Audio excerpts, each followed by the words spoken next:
Welcome. My name is Craig Otto. This presentation is about the implementation of operational excellence, and this particular part of the operational excellence implementation is the lead part of the transformation.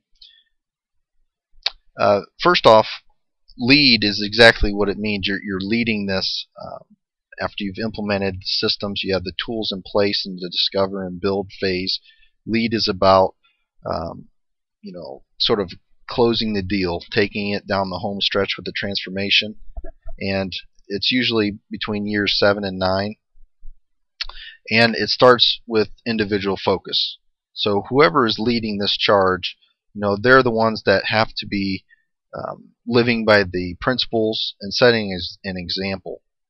And the way that you do that is through the 7 habits of highly effective people. The first 3: be proactive, begin with the end in mind, put first things first. What it means to be proactive is you don't have the cancerous behaviors within yourself. In other words, you don't criticize people or things, you don't complain about things, you don't compare, you don't compete, and you don't contend. Now, competing may seem odd, but if you're competing with someone, you're not going to help them out. So let's say you have 2 different production lines competing for the best productivity. You want those two to share and basically cooperate together. You don't want them competing and holding things back so that the other team would win or lose. So that's why competing is a cancerous behavior.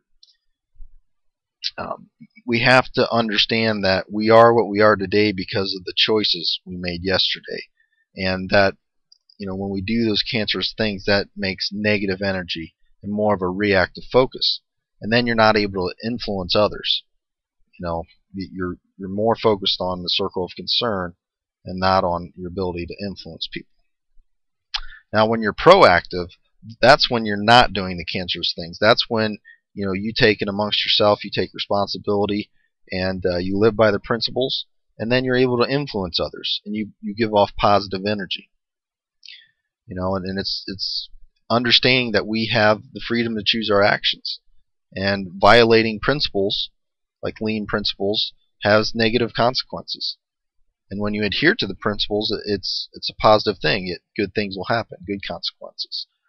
The thing you got to remember, though, is even our best efforts, when we try to be proactive, is things are going to happen, mistakes are going to happen, especially if you're trialing things. We just got to acknowledge the mistake, correct it, and move on, and learn from it. And the other thing about being proactive is, make commitments with yourself first, and meet them commitments.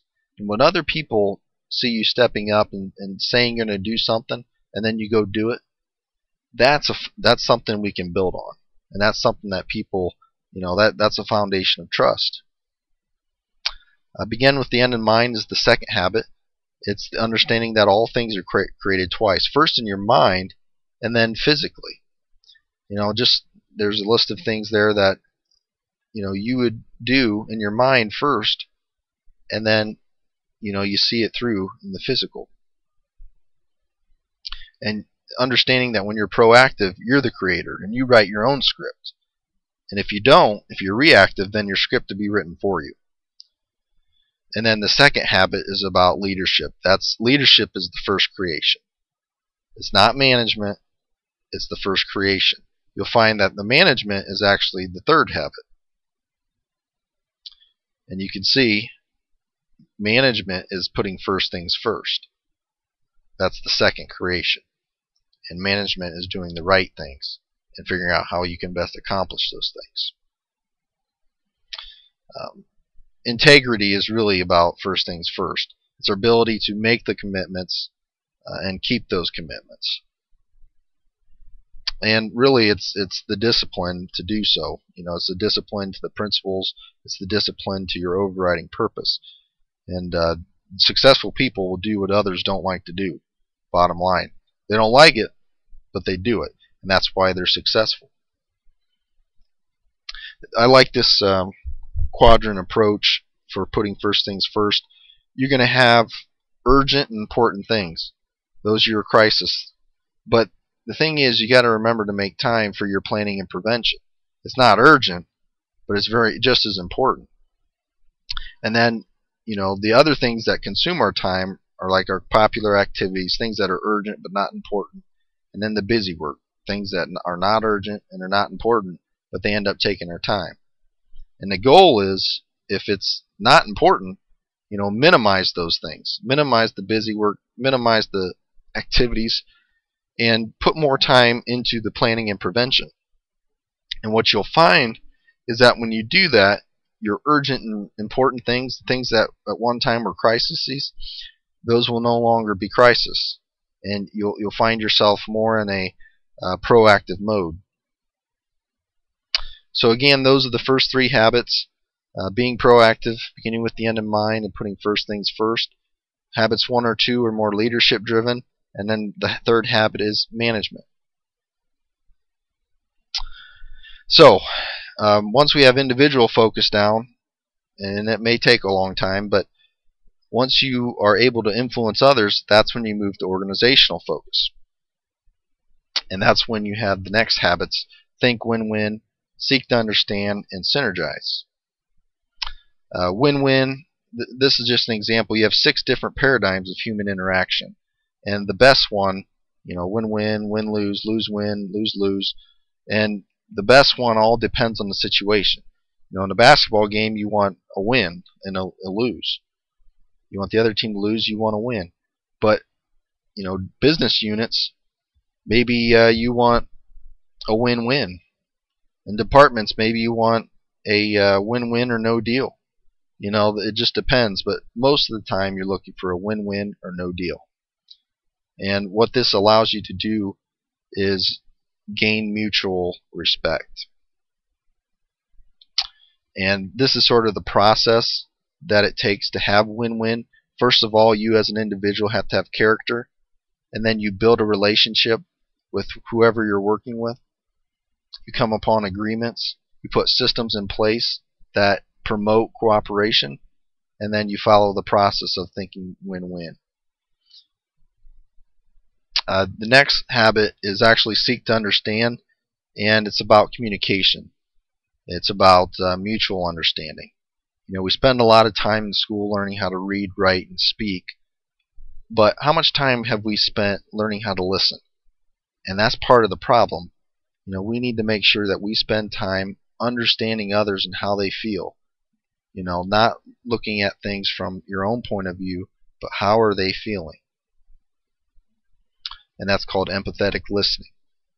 You listen with the intent to understand, not the intent to reply.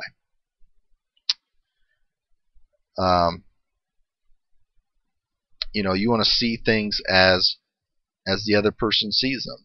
And when they feel that you see and understand what they're feeling, now you can seek to be understood. So, you build personal credibility with someone. That's going to enable trust.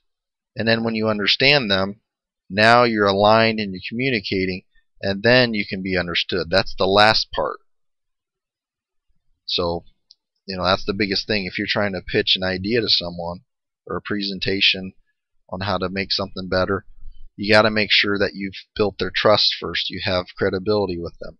And then you need to make sure that you understand where they are at in the situation. Then they'll be willing to be influenced, based on your logic and reasoning. Synergy is the last, well, it's not the last habit, it's the 6th habit, but it's the last one for, working together. And really it's the one that we're all striving for. It's sort of is what unleashes our greatest powers. It's the habit that prepares, everything else prepares us for this miracle of synergy. And it's the whole is greater than the sum of the parts.